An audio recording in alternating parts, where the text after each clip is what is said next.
Assalomu alaykum aziz moto havaskorlar. Ko'pchilik bizning YouTube kanalimizdagi roliklarni sog'inib ketdi va biz apros jo'natdik. 1-oktyabrdan Bikelandda ilk bor kuzgi aksiya boshlandi va texnika narxlari rosa zo'r.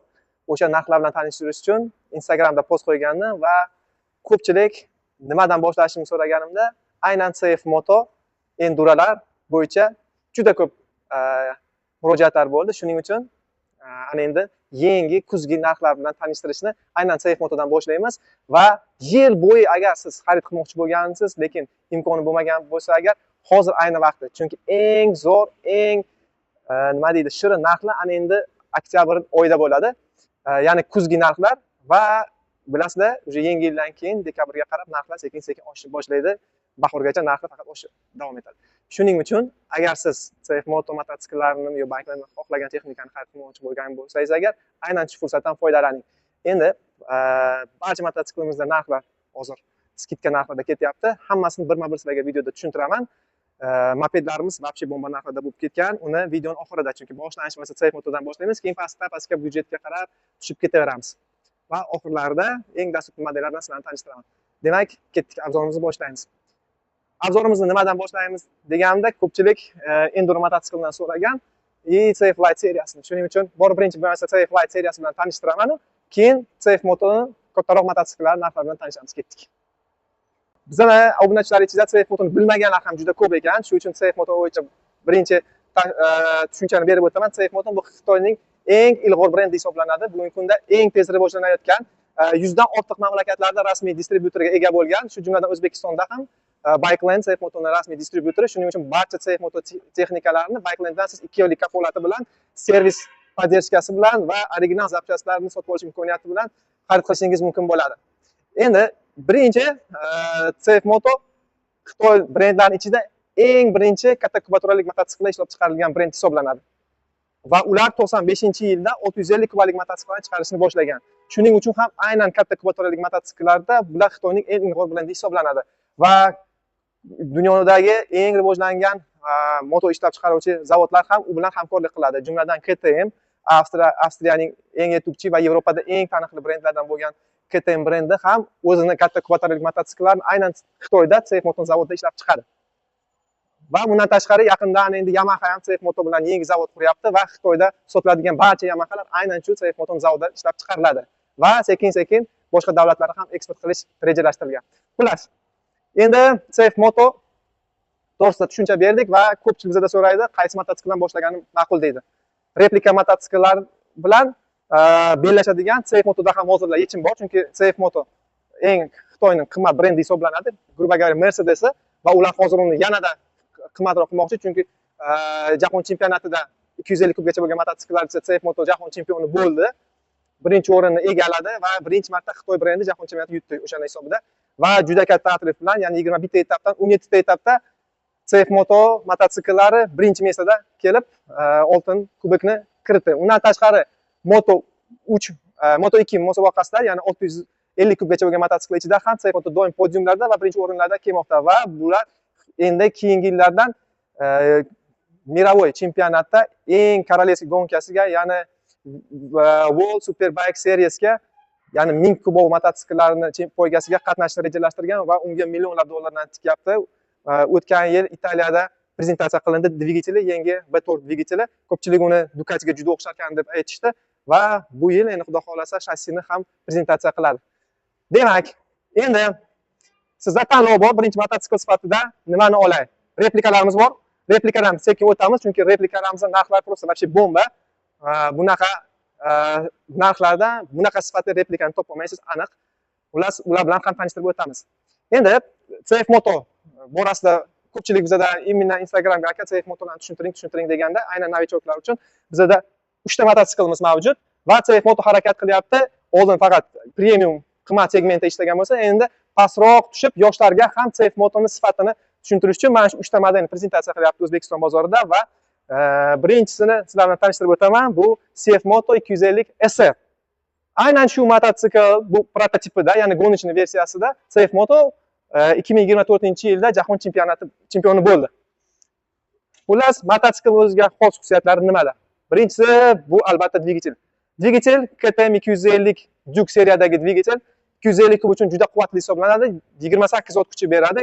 Garchi misol uchun 2 silindrli 400 kubalik replikalar 24 ot kuchi beradi. Bu ulardan nisbatan 4 ot kuchiga ham ko'proq.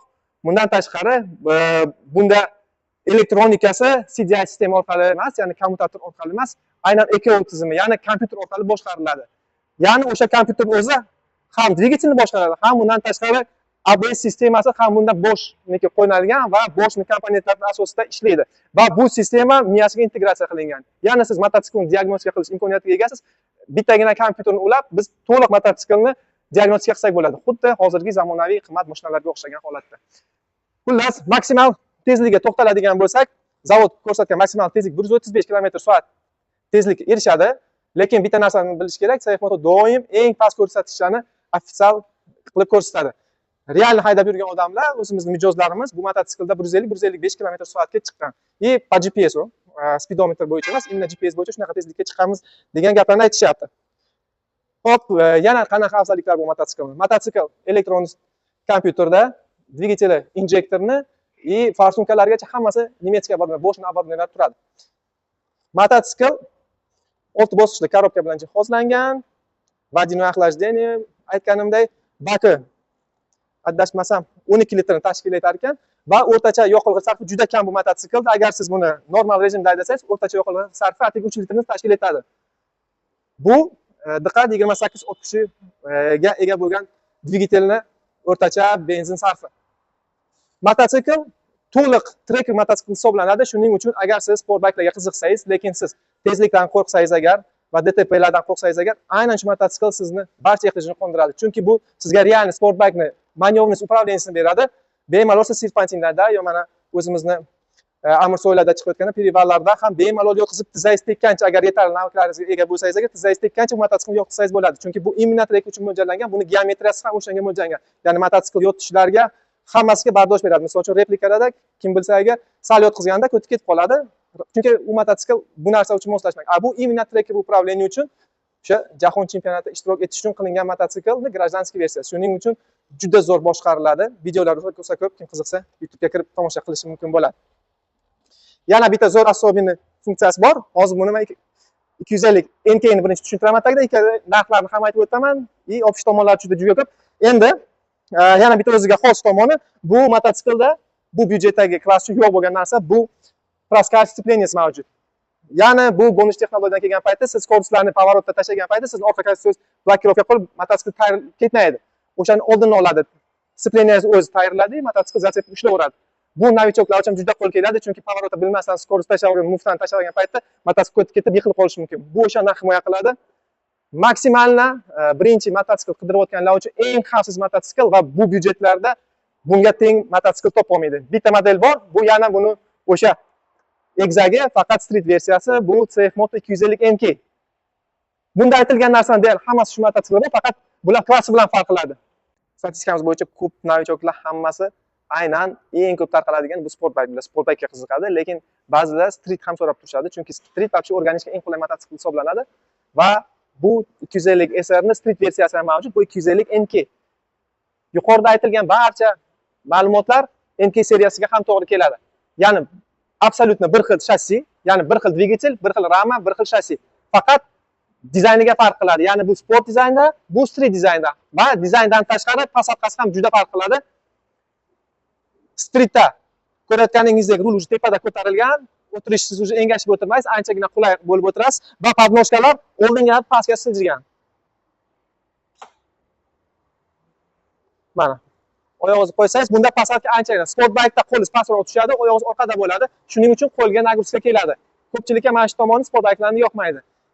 Men вообще o'rganishga aynan street modelini tavsiya etaman, chunki bir sezon street haydagan sportdan ko'ra anchagina aqlliroq haydaydi. Chunki bunda oldinlarni ko'tarish ham juda oson, joyda razvorot qilish, bu narsani trenirovka qilsa bo'ladi.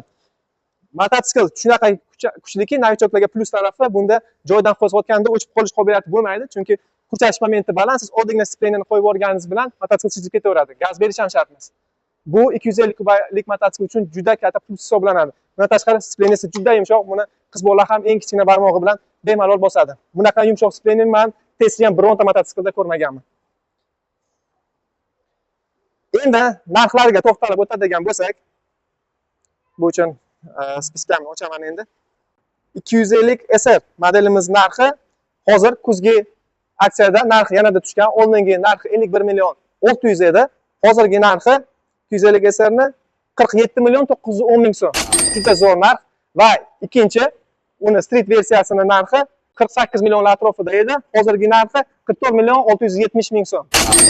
Bu pullarga 200% garantiya bilan bunaqa texnikani yaqini ham topolmaysizlar. Buni analoglari bu KTM Juke 250, po suti bir xil mototsikl, lekin uni yangisini olib kelaman, rasmga qilaman desangiz agar kamida 10-12 ming dollarga tushadi. Sizga deyarli unda 3 barobar arzoniga original mototsikllarni CF Moto taklif etyapti. Va bundan tashqari yana bitta novinkamiz. Bu 3-chi novichoklarga, ya'ni yosh avlodga mo'ljallangan modellardan bittasi. Bu CF Motoning yangi 230 Dual degan modeli. Bu aynan bizani viloyatdagi muxlislarimiz eng ko'p so'ragan, obzor so'ragan model hisoblanadi. Xudo xolasa bunga to'laqonli obzor olamiz, lekin hozir batafsil tushuntirishga harakat qilaman.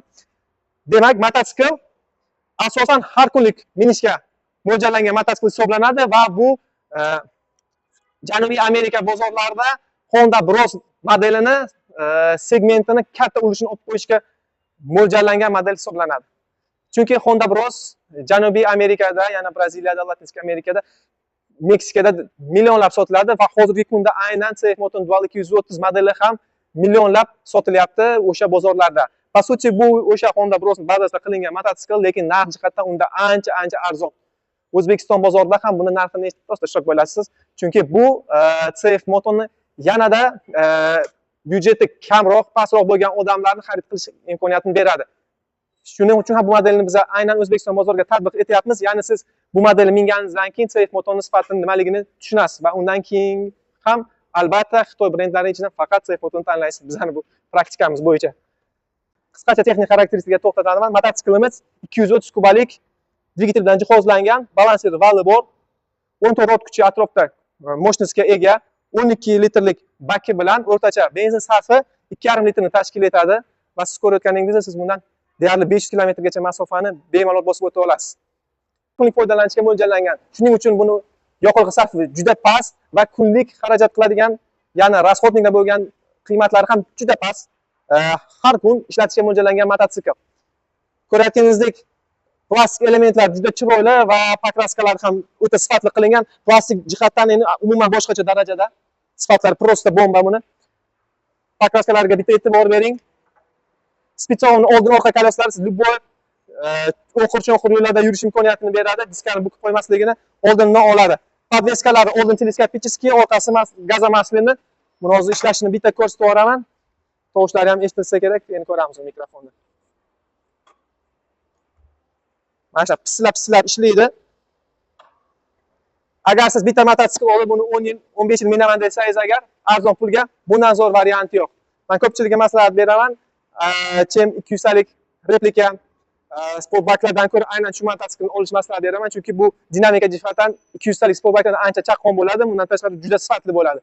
Bu sizga bemalol 10 yillab xizmat qiladigan mototsikl hisoblanadi. Demak, narxiga to'xtaladigan bo'lsak, buni ham narxi kuzda yanada arzonroq bo'ldi, ya'ni skidkada. Narxi 32,5 million bo'lgan bo'lsa, hozirgi kuzdagi aksiyada sizda zo'r imkoniyat.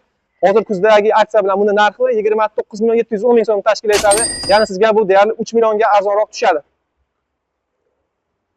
Endi keyingi mototsiklimiz bu CF Moto 800 MT.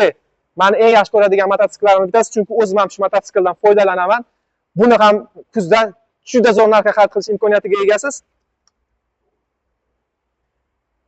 Bizani kuzatayotganlar bu mototsikl juda yaxshi taniydi, chunki o'zim mototsikldan 3 yildan beri foydalanaman. Barcha uzoq safarlarni aynan shu mototsikl bosib o'tishga harakat qilaman, chunki bunda juda ko'p komfortlari bor. Bu podogrev sidenья, podogrev ruchik, navigatsiya, kofra sistemalari, заводской решениялari, barcha kerak bo'lgan jihozlaringizni olib yuradi mototsikl va o'ta dinamik va mo'shni hisoblanadi. Agar kim bu mototsiklga qiziqayotgan bo'lsa, bu ayni vaqtda siz buni hozir super narxga xarid qilishingiz mumkin bo'ladi. Mototsikl oldin deyarli 170 million atrofida turgan, hozir 145 million 850 ming so'mga 800 MT ni xarid qilishingiz mumkin bo'ladi. Kofralari bu albatta opsiya hisoblanadi, bu alohida hisoblanadi. Shuning uchun kofralar alohida narxda hisoblanadi. Bundan tashqari T-box sistemasi bor, uni ham 300 dollar evaziga xohlagan CF Moto mototsiklarini T-box sistema bilan jihozlasangiz bo'ladi. T-box sistemasini bilmaydiganlar uchun qisqacha tushuntirib o'taman. T-box sistema bu sizni telefoningizni mototsiklga ulaydigan qurilma hisoblanadi. U mototsikl uстановка qilinadi va proshivka qilinadi va siz telefoningiz orqali mototsiklni to'la boshqarsangiz bo'ladi. Ya'ni uni siz yo'qolg'i qancha baki bor, qaysi yo'llarda yurgansiz, 1 oy, 2 oy oldin qanaqa marshrutlarda yurgansiz, barchasini chizib beradi sizga. Bundan tashqari Google navigatsiya ham qo'shilgan. Siz bemalol bu yerdan manzilingizni tanlab, priborkaga, ba'zi modellarning priborkasiga proyektsировать qiladi va siz priborkaga qarab harakatlansangiz bo'ladi. Bundan tashqari mototsikl diagnostika qilsangiz bo'ladi, ya'ni ustalarga olib borish shart emas. Bemalol telefonning o'zingizdan siz uni polni mototsikl diagnostika qilsangiz bo'ladi. Bundan tashqari yana juda ko'p funksiyalari bor. Agar qiziq bo'lsa, kommentariyada yozib qoldiringlar. Bitta отдельный imlash uchun video olamiz. Bundan tashqari yaqinda CF Moto bizda xat yubordi va noyabrning oxirlarida o'sha imенно T-box sistema bo'yicha, ya'ni CF Ride programmasi bo'yicha, telefonda o'rnatgan programmasi bo'yicha umuman yangi darajadagi kommunikatsiya vositalari, yangi darajadagi opsiyalarni qo'shgan. Uni xudo xolasa noyabrning oxirida prezentatsiya bo'ladi. Agar qiziq bo'lsa yozib yuboringlar. Yangi o'zgarishlar bo'yicha, yangi kommunikatsiya vositalari bo'yicha sizga ma'lumot beramiz. Xullas, bular infrastruktura bo'lyapti. T-box bo'lgan mototsikllar bir-biri bilan общение qilish, mana shunaqa degan programmalar ham bor. Agar qiziq bo'lsa yozib yuboringlar, kommentariyada ko'rib olasiz. Ana endi, mabodo siz bu mototsikl rosa yaxshi ko'rasiz, lekin bu sizga qimmatli qilayotgan bo'lsa agar, uni deyarli yarim puliga hozir zo'r variantini ko'rsataman. Mana bu mototsikl 700 MT.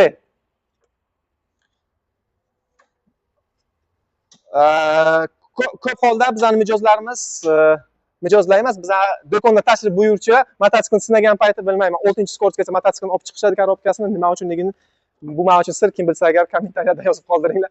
Deyarli barcha mototsiklni agar kelib korobkasini tekshirsam 5-6-skorsda turgan bo'ladi. Qancha mototsikllar alizomat qilinmagan, pachka mototsikl bo'ladi.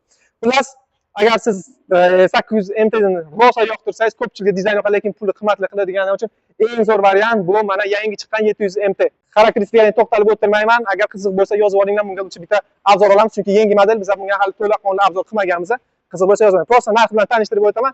700 kubalik dvigatel, mощность jihatdan bu motosiklimizga deyarli 100 ot kuchi, yaxlitlab aytaman, eslab qolishlaringiz uchun osonroq bo'ladi. Bunga deyarli 100 ot kuchi bo'ladi. Bu mototsiklda 75 ot kuchi bo'ladi. Adashmasam plus minus 2-3 anaqasi bo'lishi mumkin. Bu 75 ot kuchi, bu 100 ot kuchi. Kuch chiqarma jihatdan 800 MT ancha mo'shni bo'ladi. Chunki KTM motor, bu boshqacha sal texnologiya. Bu motorning kelib chiqishi Kawasakining YR6 modelidan kelib chiqqan bo'lsa, bu motor KTMning 790 seriyasidagi dvigatel hisoblanadi. Shuning uchun kuch chiqarma jihatdan 800 ancha mo'shni bo'ladi. Lekin 800 ga pul yetmaganlar uchun mana variant juda zo'r. Buni narxi prosta super. Hozir siz aksiyada buni juda выгодный narxda sotib olishingiz mumkin bo'ladi. Shunaqa katta mototsiklni siz atigi 98 million 800 mingga xarid qilishingiz mumkin bo'ladi. Bu 2 yillik kafolati bilan eslatib o'taman. T-box sistemasi alohida hisoblanadi barcha mototsikllarga. Shuning uchun narxiga aytib o'tganimda o'sha narsalar qo'shilmagan bo'ladi. T-box sistemasi kimga qiziq bo'lsa agar narxi $300 turadi. Xuddi shunaqa bunga o'sha alyuminiyli kofralar 800 ga turgan alyuminiyli kofralar xuddi mana shu modelga ham uстановка qilsa bo'ladi. Buni tayyor krepleniyalari komplektiga ketadi. Bemalol siz faqat kofrani o'zini xarid qilib, bunga uстановка qilishingiz mumkin bo'ladi. Keyingi modelimiz, agar o'shanda ham yanada arzonroq kerak desangiz, u uchun ham zo'r решениямiz bor. Kofralar уже komplektiga ketadi. Bu 650 MT. Bir paytlar meni orzumdagi mototsikl bo'lgan, men shu mototsiklni xarid qilganman, aynan mana shu rangidan va buni bitta mijozimiz rosa mendan so'ragani uchun men uni deyarli bir marta faqat haydagan bu mototsiklni va mijozim rosa so'ragani uchun men uni mijozimga sotib yuborganman. Va undan keyin уже 800 chiqqanda va o'zimga 800 MT ni xarid qilganman. Lekin 800 MT dan oldin ko'pchilik buni bilmaydi. Men aynan shu mototsiklni o'zim uchun xarid qilganman, chunki maksimalni tayyor imенно safar qilishga mototsikl. Buni duga-pugalar hammasi komplektida ketadi o'zining ichida. Bunda kofra sistemasi ham ichida ketadi. Kofralari ham juda sifatli ishlangan. Shadowskiy kofralar. Mana ko'rishlaringiz mumkin. Joy rosa ko'p. Ham bu yoqdan, ham bu yoqdan yaponskiy brendi kofralari juda sifatli ishlangan. Bitta knopka bilan buni yechib olsangiz ham bo'ladi. Bunda o'sha 600 imенно Kawasaki R6 ni, R6 ni dvigatel 650 kubalik dvigatel mana shunday jihozlangan. Bu keyinchalik hozir o'tib o'tamiz. 650 MK seriyada ham shu dvigatel qo'yilgan va hozirgi zamonaviy 700 MT da ham xuddi shu dvigatel turibdi, faqat unda silindr pashimo gruppasi Big Bore kit, ya'ni porshonlari kattalashtirilgan 700 kubgacha olib kelingan. Xullas, ushbu mototsiklimiz barcha opsiyalar, ya'ni lobovoylari, dugalari, orqa bagajniklari bilan hammasidan komplektda. T-boxdan tashqari ushbu mototsiklimizni narxi 89 million 750 ming so'm tashkil etadi. Shuning uchun juda zo'r fursat, agar siz arzon byudjetni, sifatli brendi mototsikl qidirayotgan bo'lsangiz, aynan shu mototsiklingizga o'z e'tiboringizni qarating. Bu eng oxirgi modifikatsiya, ya'ni bunda TFT display, rangli, цветной TFT display bilan jihozlangan versiyasi hisoblanadi. Endi yana bitta novinkani ko'rsataman. Bunga ham biz hali obzor olmaganmiz. Agar qiziq bo'lsa, uni ham kommentariyada yozib oling. Bunaqa turdagi mototsikllarga qiziqmi, yo'qmi? Mana bu mototsikl. Biladiganlar agar bo'lsa, kommentariyada yozib olinglar, biz bir mototsiklni tanidik deb. Bu yangi CF Moto 800 MTX modeli. Po sути, bu mototsikl bu 1/1 KTM 790 890 seriyadagi KTM Adventure'ni kopyasi. Даже videolarni internetga ma'lumotlarni ko'rishingiz bo'ladi. Ramalargacha bular absolyutno bir xil. Faqat plastik elementlarga farq qiladi. CF Moto'ning o'zini firmaning dizaynida qilingan mototsikl hisoblanadi va buning asosiy farqi nimadan? 800-MT seriyadan MTX'ning farqi, bu mototsikl asosan juda yomon yo'llarda uzoq safar qilish uchun mo'ljallangan mototsikl hisoblanadi. Buni konsepsiyasi ham o'shanga yarasha. Bunda baklar ko'rayotganingizdek bu tomonda joylashgan, ya'ni mototsikl maksimal pastki qismida joylashgan.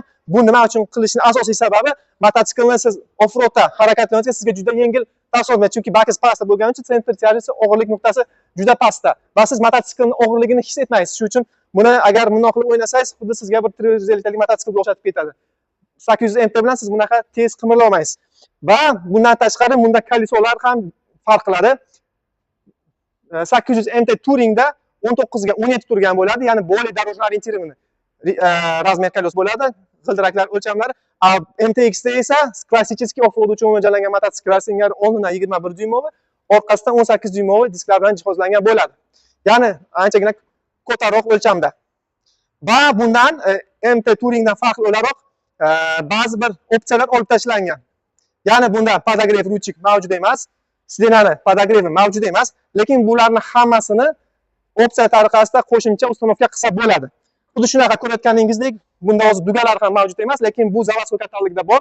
Zavodskiy katalogdan zakaz berib, ustanovka qilsangiz bo'ladi va uni garantiyalariga hech narsasiga ta'sir qilmaydi, absolyutno. Bundan tashqari, bakni himoya qilish uchun plastik zashtasi bor.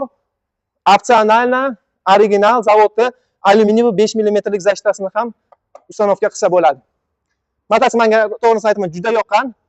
O'ylab turibman, MT 800 ni mana shu mototsiklga almashtirsammikan deb. Narx jihatdan MT Touringdan bu arzonroq turadi. Tak, mototsiklimiz narxi 140 million 400 ming so'm. Bu hozirdagi kuzgi aksiyadagi narxni eslatib o'taman, chunki oldingi yozgi narxlar deyarli 1000 yo 1,5 ming dollarga undan qimmatroq edi. Tak что fursat, foydalanib olinglar, juda zo'r narx. Endi mototsiklni joyiga qo'yamiz va keyingi mototsiklga o'tamiz. Mana enduro mototsikllarni so'rashuvdi. CF Moto shu uchun hozir novichoklar uchun mototsikldan keyin enduro mototsiklga o'tdik va oxirgi enduro mototsiklni ko'rsataman CF Motodan, undan keyin уже sportbike va streetbike o'tib ketamiz. Eng oxirgi modelimiz hozirgi kundagi eng hit продаж model, вообще faqat bizda emas, umuman dunyo bo'ylab CF Motoni ko'pchilik aytadi, aynan bu sinfni ochdim mana shu model bilan, chunki ungacha bu sinfda bunaqa produkt yo'q edi. Bu CF Moto 450 MT.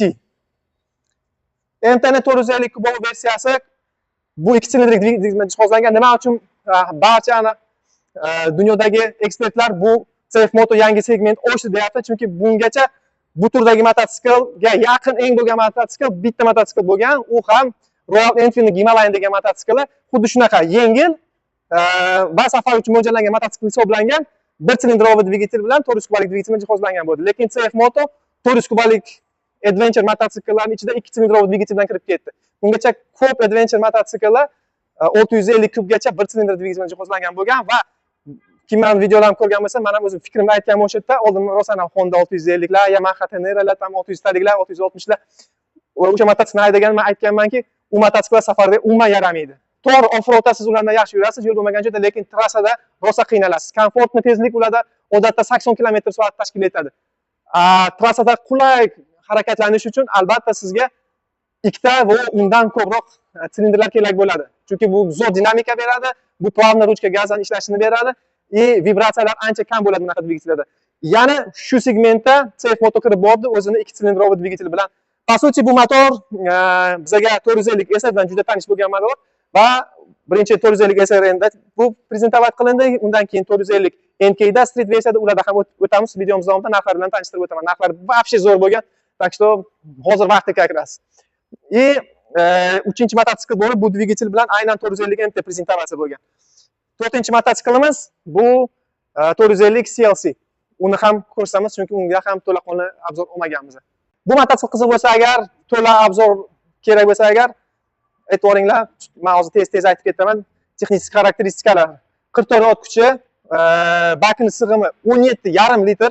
Bu sizga uzoq masofalarga safar qilish imkoniyatini beradi. O'rtacha benzin sarfi 4,7 litrni tashkil etadi. Va bitta narsa aytaman ma'lumot uchun, bu yilning o'zida bizda 10 dan ortiq turistlar aynan shu modelda keldi. Chunki biz rasmiy distributor bo'lganimiz uchun servislar qilib berdik hammasini, garantiyani saqlagan holatda. Shuning uchun bu hozir imенно sayyohlar orasida eng ko'p tarqaladigan mototsikl hisoblanadi va umuman dunyo bo'ylab sayohat qiladigan aynan shu modelni tanlab. Chunki juda kam yoqilg'i sarfi, juda katta yoqilg'i baki, ikkita silindr uzoq masofalarga harakatlanishga juda qulay, kuchli va vibratsiyalar kamligi bilan qulay hisoblanadi. Bundan tashqari 100 dan ortiq dunyo bo'yicha rasmiy servis punktlari mavjud. Shuning uchun aynan shuni tanlashyapti. Demak, narxi bilan tanishtirib o'tadigan bo'lsam, narxi prosta bomba, chunki buni narxi hozir kuzda shikolat bo'lib ketdi. Biz ham deyal predzakaz narxlarimizga juda yaqin keldi. Oldin bu mototsikl narxi agar 105 million atrofidan bo'lsa, hozir siz bu mototsiklni atigi 89 million 710 ming so'mga xarid qilish imkoniyatiga egasiz. Shuning uchun foydalaning, ulguring, oling. Endi 450 ni tushuntirdik. MTni ana endi sizlar bilan shu dvigatelga asoslangan eng oxirgi modelni ko'rsatamiz. Bu CF Moto 450 CLC. Buni yechamiz. Bu Bober varianti, ya'ni bir kishiga mo'ljallangan varianti. Bundan tashqari buni 2 kishilik versiyasi ham bor, standartni versiyasi. Bober varianti standartga nisbatan ozgina qimmatroq yuradi. Standart versiyalarimiz hozir qolmadi. Kelayotgan mototsikl ichida ham ancha sotilib qolgan. Shuning uchun agar kimdir 2 kishilik versiyasini xohlasa agar, marhamat oldindan bron qilib qo'ying, chunki mototsikl rosa cruiserga qiziqadiganlar uchun shikolat varianti hisoblanadi. Chunki xuddi shunaqa hozir bendalarga ham o'tib ketamiz. Men benda masalasida ham bizga qiziqib o'sha bendalarni olib kirish maqsadi ham bo'lganki, chunki CF Motoda cruiser mototsikl bo'lmagan, lekin bu birinchi chiqqan CF Motoning cruiseri, u prosta bomba apparat. Agar upravlение jihatdan, mощность jihatdan, dinamika jihatdan CF Moto bendaga karra darajada baland turadi. Buni o'zimizni opitimizda o'zimiz tezroq qilganimizdan keyin shuni tushundik. Demak, upravleniyasi idealni, prosta street bike'da upravlyatsiya qilinadi mototsikl. Dvigateli o'sha 450 SR dan qo'yilgan dvigatel, shu uchun dinamikasi meni 5 sekunddan kamroq vaqtda 100 gacha tezlanadi. Yarmida plus tarafi bunda kevlar remen o'rnatilgan. Siz buni umuman uxod qilmaysiz. Bunda mo'ylash kerak emas, regulovka qilish kerak emas, tortish kerak emas, hech narsa qilish kerak emas. Faqat benzin so'rasiz haydaysiz shunaqa. Onda sonda mo'y almashtirish kerak bo'lgan payti reglament bo'yicha servisimizga kelib mo'yingizni almashtirib, dalchi yuraverasiz.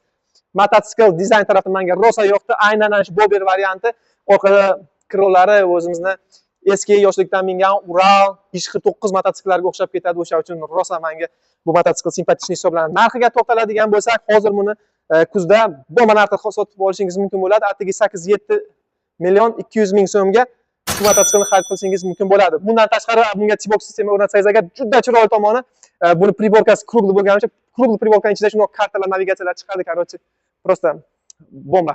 450 CLC dan keyin ana endi 450 NK ni narx bilan tanishtirib o'taman. 450 NK prosta olish kerak bo'lgan mototsikl aynan kuzda, chunki narxi prosta bambichskiy.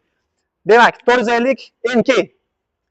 Haligi 450 SR agar shu sport bikelardan charchaganman, neudobniy posatkalari, menga shu qulayroq har kun minishga mototsikl kerak deganlar uchun ideal variant.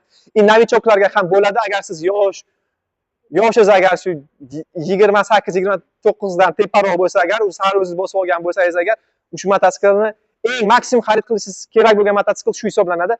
Как birinchi mototsikl. Chunki quvvat jihatdan o'ta mo'shni, 0 dan 100 gacha 4,5 sekund, maksimal tezligi 200 dan oshadi. 450 SR bilan bir xil absolyutni, faqat posatkalar ancha qulay, ya'ni rul teparoq turadi. Noshkalar oldinroq siljigan va har kun minishga juda qulay. Siz bunda standing qilasizmi, drifting qilasizmi, razворотlar qilasizmi, любой narsani mototsiklda o'rgansangiz, progressiv qilsangiz bo'ladi. Agar birinchi mototsikl tariqasida sotib olsangiz agar, bu sizga bemalol 5-6 yilga yetib ortadi. Именно agar siz shaharda yuraman, o'zimni komfort his qilaman uchun mototsikl juda yengil, o'ta mo'shni, shahar ichida svetofordan любой mashina poshnani choyini ichirib tashlaydigan mototsikl hisoblanadi.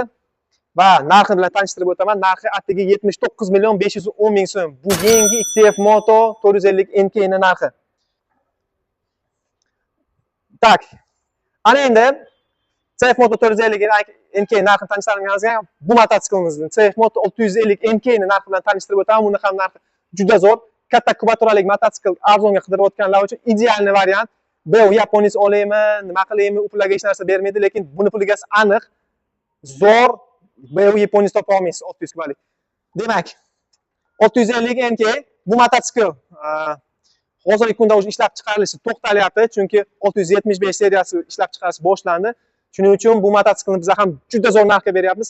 Atigi 89 million 380 ming so'mga 650 kubalik mototsikl xarid qilishingiz bo'ladi. Po suti bu Kawasaki ER6 650 kubalik ER6 ni o'zginasi xuddi o'sha shassi, xuddi o'sha dvigatel, lekin bizning mijozlarimiz original Kawasaki ER6 bilan necha barobar gonka qilmagan bo'lsa agar doim yutgan ekan, bu o'zimizning imенно bundan foydalanuvchi mijozimiz shu mototsiklni shu modelni mototsiklni egasi original Kawasaki'lar ikkita uchtasi bilan tashlashgan, lekin hammasini dinamika bo'yicha olib qo'yadi. Так что idealniy variant kichkina pulga katta kubaturalik mototsikl sotib olishi.